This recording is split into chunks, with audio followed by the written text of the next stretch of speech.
Buenas, hoy les voy a hablar de algunos riesgos o consecuencias del tratamiento de los rellenos faciales. El proceso de envejecimiento es dinámico, está influenciado por factores intrínsecos como por ejemplo, cronológicos serían por ejemplo la edad, y los factores extrínsecos que serían los ambientales, como por ejemplo los rayos ultravioletas, o sea el sol, que produce mucho fotoenvejecimiento. El deseo de parecer más joven actualmente, sin métodos invasivos como por ejemplo el quirófano, y de tipo ambulatorio, hace que hoy en día se usen muchos los implantes o materiales de relleno. Estos implantes, según su origen, se clasifican en biológicos y no biológicos. Los de origen biológico son de tipo orgánico y los no biológicos son de origen sintético.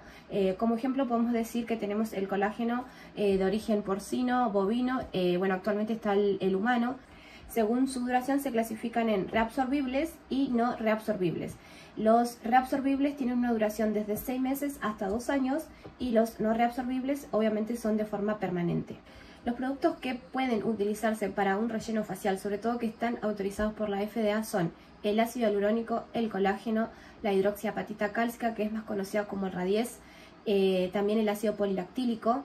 También se utiliza el metacrilato en forma de microesferas en cantidades muy pequeñas, y por último decir que la lipotransferencia facial, que es cuando se utiliza la grasa del propio paciente. Cuando se realizan los rellenos faciales, es importante que el personal médico diagnostique precozmente si existe alguna complicación. Es importante hacer el seguimiento continuo, sobre todo en las primeras 24 a 48 horas. Pueden haber complicaciones graves, como por ejemplo cuando el producto se emboliza, o sea, migra hacia otras partes de las ramas arteriales, puede llegar a producir, por ejemplo, ceguera parcial o total. Puede haber necrosis de la zona. Generalmente estas complicaciones aparecen de forma inmediata. Cuando se está inyectando el producto, generalmente cuando aparece una zona blanca en la piel, esto implica que hay repercusión del flujo sanguíneo. Puede haber lesión directa de un vaso sanguíneo o se puede producir un émbolo, que el producto viaja a través de las arterias. Esto produce oclusión de ciertas arterias. Por ejemplo, si es la oftálmica, puede producir una ceguera parcial o total.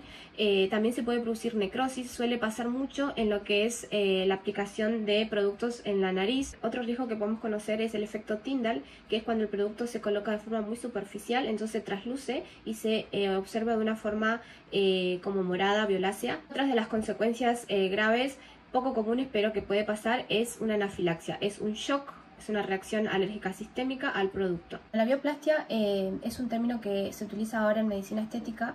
Se utilizan materiales biodegradables, reabsorbibles y no reabsorbibles en planos profundos.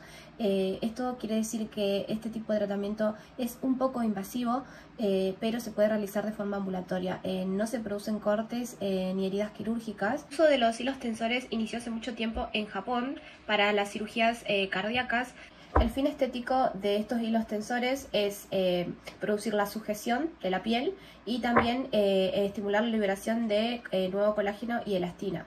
Estos hilos tensores, al infiltrarse manualmente, el especialista tiene que ser un experto en saber ajustar para que el resultado quede totalmente equilibrado, es decir, que no existan asimetrías. Otra cosa que puede pasar es que los hilos se vean, sean visibles o se palpen, o que se sientan cuando se apoya la cara sobre la cama, por ejemplo. También puede pasar de que estos hilos se lleguen a cortar, entonces la piel vuelve al lugar anterior.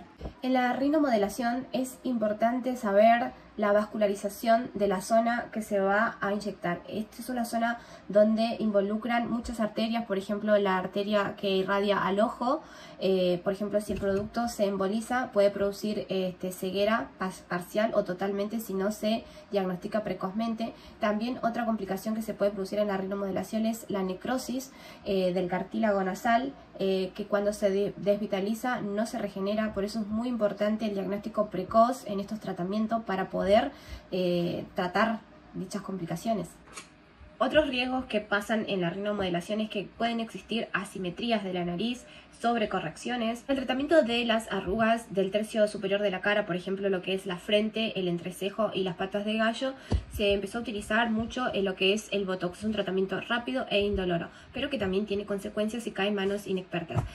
Obviamente si se aplica en músculos que no deben, pueden producir parálisis, caída por ejemplo de párpado, pueden producir asimetrías de las cejas. Consecuencias más formas graves del botox es cuando abarca sistémicamente. Bueno, aparecen síntomas como dolor de cabeza, mareos, confusiones, debilidad muscular, aparecen problemas respiratorios, entonces es importante acudir al médico de forma rápida.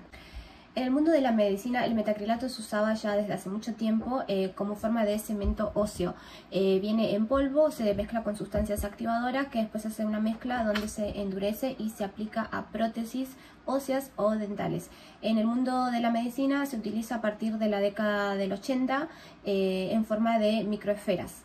El metacrilato es una sustancia inerte, no reabsorbible. Esto quiere decir que el efecto es de forma permanente. Suele venir compuesto con colágeno, el cual sí se absorbe y quedan las microesferas de metacrilato. Es importante saber que la FDA no autoriza el uso de metacrilato en otras partes del cuerpo, como por ejemplo glúteo y mamia, en grandes cantidades. Esto quiere decir que sí se utiliza en la región facial, por sobre todo en los surcos nasogenianos, en cantidades muy pequeñas. Cuando este producto se utiliza en muchas cantidades, el cuerpo lo rechaza porque lo ve como un cuerpo extraño, entonces crea una inflamación crónica, que estos se llaman los granulomas, y que a veces necesitan ser extirpados quirúrgicamente o se mantienen de formas permanentes y dando sintomatología incluso muchos años después, es decir, por ejemplo 10 o 30 o 40 años después. También se ha descubierto que estos granulomas causan con el tiempo insuficiencia renal, patologías asociadas como por ejemplo a lupus eritematoso sistémico, entre otras cosas. Eso es todo, espero que les haya servido esta información. Muchas gracias.